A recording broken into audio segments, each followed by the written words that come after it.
What is up, fight fans? I am Jason Burgos for Sherdog.com, and I am joined by the 15th ranked middleweight in the UFC. He returns to the octagon November 7th on ESPN, where he will face off with a fellow LFA veteran in Brendan Allen, and that man I speak of is the Hurricane, aka Ian Heinisch. Mr. Hurricane, thanks for the time before your octagon return. Yes, sir. Thanks, Jason. Appreciate you fit me in your schedule. Oh, likewise. People are here to see you. They're not here to see me, so I'm glad you fit me in now. So originally, the fight with Brendan was going to be a quick turnaround on June 27th after fighting 3 weeks before. Talk to me as much as you can about what caused you to pull out of that fight, because you really don't have a history of missing fights once you sign on the dotted line. Yeah, absolutely. When I signed a fight, I have every intention of making it to that octagon, and I was super excited because I was in such good shape, just coming off of a minute 15 second knockout. Felt good, felt ready, and got this quick turnaround. I was excited because I see a lot of guys using this COVID time to take advantage of the opportunity, and so I was excited. Let's get paid again. Let's do it again. And unfortunately, my first wrestling practice back in on that Thursday. I had these new wrestling shoes on. My foot kind of got stuck in the mat. It was sticky. And this guy just came down on my knee, man, and pop, grade 3 MCL. And luckily I didn't have to get surgery. It was about a 2-month recovery for fully recovered. I was boxing in about a month. And, just unfortunately wasn't able to take the fight. And, but luckily, got back on the books right now. I could have fought a little bit earlier, but a lot of people were tied up. But Brendan Allen wanted to still fight. He's been calling me out. He's been talking smack. So, these guys who want to keep calling me out, I'll keep meeting them in the octagon. Like Gerald called me out. You saw what happened. Brendan Allen called me out. He's going to see what happened. Vittori's been calling me out. He can get it next. Or I'm excited, man. I'm ready to showcase the Hurricane 2.0. I made so many changes, and I made so much improvement, and I didn't get to really showcase in my last fight, but I'm here now, and next Saturday, we're gonna get it in, and I'll be able to show the world.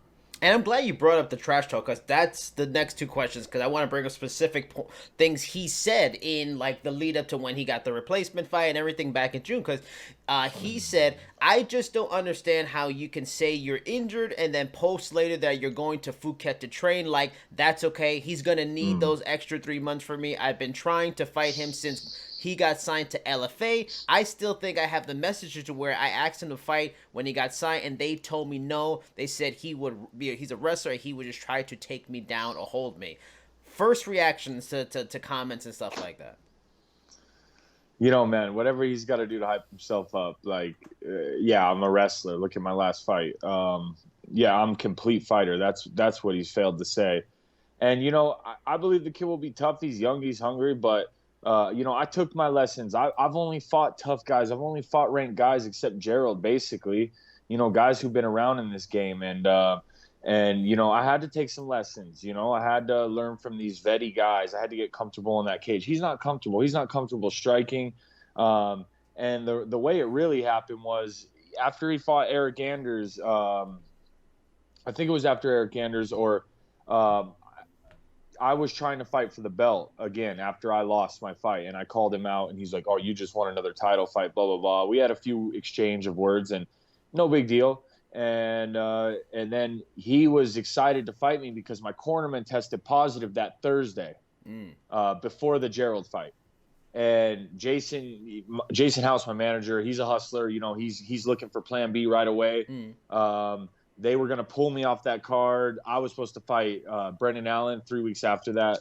And then, I went out there. They overturned the COVID test. It was a false positive. They got the guy tested again. I was back on the card. I went out, knocked out his boy. He disappeared from the cage, didn't even shake my hand. I didn't even see him after the fight. He was supposedly cornering. I didn't see him there. And then, rumor had it he was pretty reluctant to take that fight 3 weeks after, but he already had agreed to it before. So, he saw what I could do firsthand. So after he saw that, he was, he got a little bit shook. And, here we are, man. I feel like every time he talks about me, he gets really worked up because, when someone, is under your skin without them even trying, you just these emotions come out or whatever it is, whatever he's got to do to hype himself up, man. I'm been training so hard. I made so many changes. I went to Thailand. I was never planning to move. I mean, I've been planning to move to Thailand, but the borders are closed. So when I got injured, there was no option. I actually came to Vegas, rehabbed my knee, and then trained at Extreme Couture. That's what happened. And I even commented on one of his posts. I was like, no, dummy, I didn't go to Thailand. I'm in Vegas training and recovering. And so now, I'm back and I'm healthy. He's healthy. We're going to get this fight on. The mission's still the same, man. I'm going to show this young kid what a top 15 feels like. He's not ready for this level yet. And then I get to work on climbing the ranks, finishing my goal and getting up back in that top 10 and going after that belt, getting that fight with Israel eventually. And I think he saying you've gotten under his skin really nails it, because he also really got personal about things, questioning your documented history, when you turn your life around and stuff like that. He said, to me, it's like you put yourself in that situation. So how is it a comeback? I don't know. It's self-inflicted trauma per se. I don't really agree with any of that between that and then things that I've heard or seen about him in the gym. Like, what are your thoughts on that, questioning your personal history and then alluding to some issues you've had in the gym? Look, man, I have no idea what he's talking about, and if he's that focused on me, that's going to be a problem for him, man. Because I know what my truth, and and I know what I've been through, and I know the man I become because of what I went through. And he's like the punk little pretty boy kid that you pick on in school. Really, that's kind of what he reminds me of, and he's kind of a dork, and he's just got to talk himself up. You don't see me getting emotional right now. I don't care. He can talk all the smack he wants. He can say my story's fake. He can do whatever he wants to do. But next Saturday, all the talking stops, man. And he's not on my level in any aspect. He's gotten some decent wins. He's young. He's hungry. But like I said, I'm going to give him his first lesson in the UFC. And I'm ready. I got bigger aspirations than beating this kid and getting into a feud with Brendan Allen. He saw what I did to his boy. Nothing but respect for Gerald Meerschaert. But honestly, if you put Gerald Meerschaert and Brendan Allen in the cage, I think Gerald's going to win that fight. But that's my opinion. I'll let you know after the fight. But I know I would beat both of them. And when he talks and so in depth and stuff like that, specifically wanted to fight you all these years, he claims he wants your number 15 ranking. At this level, it would seem surprising, but I guess it can always still happen. It seems like he's underestimating you, your skill set, and that he could take you, he could submit you, all these kind of things. Like, do you think he's really is underestimating you, considering you are ranked 15, have gotten some big wins, have fought in top stars? Or is it really, because you know better than I would, is it motivational? Is it just hype talk? Is it just ways to fire himself up? Because it's confusing to me a bit. Yeah, it's a little confusing to me as well. And for someone I've never even said a word to, for him to be so emotional every time he starts talking about me, it means I'm on his mind. He's like the girl that you kept turning down, or the girl that could never make it to your level and is just all emotional about it. And if I'm on his mind that much, that's pretty funny. But I've fought these guys like Antonio Carlos Jr. He thinks his jiu-jitsu is good. His jiu-jitsu is nothing at the level of Shoeface. And his striking, his wrestling compared to Derek Brunson, Omari Akhmedov, Cesar Ferreira. These guys are, tough, game, experienced veterans in the UFC octagon. He's scared. That's what it is. It's fear. When you're scared, you get emotional. You start attacking people in their personal life when you have no idea who the person even is. So he's scared. I've seen him. I saw him before the Meerschaert fight. I looked at him in his eyes and I saw his eyes twitch. And it's that prison mentality. He wouldn't even look at me in the PI when we were there. So he's afraid, and that's okay.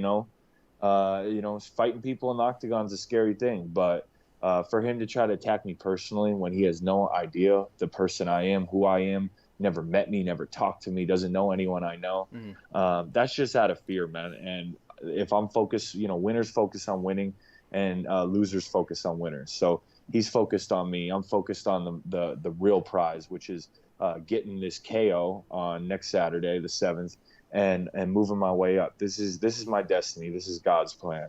And I'm glad you brought up Shootface, because I was going to ask that too, because he does have a lot of submission wins in his career. And again, if it was easy, everybody would do it. But you say you fought someone like Shootface, he's not as good grappling. Why is it Shootface? Explain to the people that watch this on a technical level that we can't see. We don't understand as someone that isn't a high-level fighter. What's the technical reason? What are you seeing that makes you say, nope, he's not on the level of Shootface? Like, what is he doing that's not on that kind of level? I mean, Shoeface is a world champ, jiu-jitsu, in jiu-jitsu, multi-time world champ. He's submitted like, I don't know, 7 or 8 guys in the UFC from taking their back. I mean, I don't know the exact number, but he's submitted a lot of high-level guys. He's beat some of the greatest in the sport at 205 and 185. He's been around forever, and he had my back for almost the whole round. We had some crazy scrambles. I've been in it with guys that have real jiu-jitsu. I think Brennan Allen's maybe a brown belt. I don't know. And look at his last fight. He took on a guy that was a debut guy. The guy's green. He might even have been a 170, or I don't know. And in my opinion, I thought he lost the fight. He got his orbital broke by this guy. He got elbowed by this guy. He barely scraped out a win against a debut guy. And I'm fighting guys with no less than 6 fights in the UFC to 8 fights to 10 fights in the UFC. And I've only lost 2 close decisions that could have went, either way. So, I mean, just look at the history, man. History speaks. History's the facts. And, like I said, man, let him talk. Let him get emotional. Let him look into my personal life, whatever he wants to do, bro. Is that I know. Is that frustrating in a way then? Or is that just what it is about being at the back end of the 15 that, you're getting someone like him that maybe hasn't proven himself despite the fact that you have proven yourself unranked? Do you feel you should have or wish you would have got ranked opponent? Or that's just kind of the pros and cons of being at the back end of the 15? You might have to continue to prove yourself at that point. No, I think I put myself getting some big wins and an opportunity to climb into the top 10, to fight the number 7 guy in the world, Derek Brunson, then to fight someone like Omari Akhmedov. But taking 2 close losses, the UFC needs to see you prove yourself. I proved myself against Meerschaert, who was on a 4 or 5 fight winning streak. He was doing really good. This is another young kid who's got a 3-4 fight winning streak. And then after this, it solidifies my spot as a ranked fighter, and it'll allow me to once again be able to get an opportunity to fight Shabazian, to fight, I was even calling out Kamazat, like whoever, after this fight, I think I earned myself a big fight and continue to climb the rankings. The mindset is just so much different from me to him. And, it doesn't bother me. These guys talk smack. Like, it's business for me. And I'm going to break this dude. I'm going to break him at weigh-ins. I'm going to break him on fight week. I'm going to break him in that cage. And talking about breaking him, Allen has said in the past he thinks he can sub you, and he has shown the good submission skills, though you question them and how high level they are. You have a strong wrestling base, have shown your grappling skills in your career as well, but does this fight boil down to using that wrestling to keep it on the feet, show off all the work you mentioned earlier you've been doing in Thailand, different places, and just completely make him pay for everything he said about you in the last year? We have a great game plan in place, and I'm not going to share much of that, but I beat this guy anywhere. The only chances he has is he likes to clinch, he likes to be on top.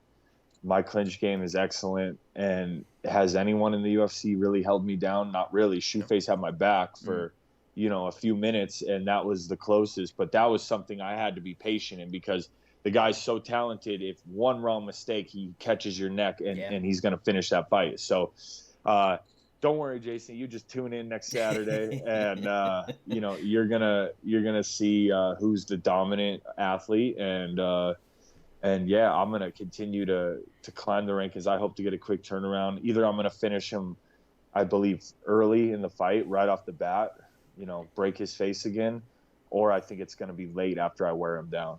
That's my prediction. Talking about climbing up the ranks, and you mentioned him earlier, Khamzat Chimaev. What do you think of everything going on with him? The fighting quickly, the getting not even ranked, about to fight the number 3 ranked guy at welterweight.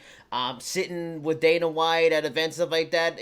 Are some level, do you like that as a fighter? Is it a motivation? Is it frustrating? Does it feel like, damn, I gotta fight like every 2 weeks to get to sit down with Dana? Like, is it annoying? Like, what are your thoughts on that whole situation with him and like the monster marketing push that seems like that's behind him from the promotion?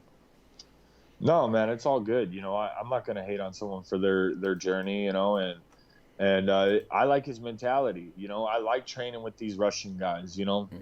I like to get in the group with Ali, the manager out here in Vegas. In Thailand, I was training with all the Dagestanis out there. I like the mentality, man. You see these guys very successful now. They bring in a mentality. They bring in a level of grappling. They bring a different style. I like it. I like to be around these guys. I like the challenge. I would love the challenge of Hamazat, and I believe I'm a dangerous fight for him. And when everyone said no one was calling him out, I was one of the first guys to say, "What about a top 15?" And I know Neil Magny was too as well. We actually trained together for this fight. He helped me out a little bit for this fight, and I believe me and him are dangerous fights for him. And good for him, man. I mean, it was a thing too. I knocked out Mearshart in a minute 17. He knocked him out in like 17 seconds, so he got him a minute out. A minute earlier, and I was like, now he gets to fight number 3 guy, and I'm fighting an unranked guy. It's all good because he's got the hype, and it's all about the hype, man. And that's why I would have loved to fight him to steal a little bit of that hype. And I just like the challenge. I like those guys' mindsets. I like to compete with them.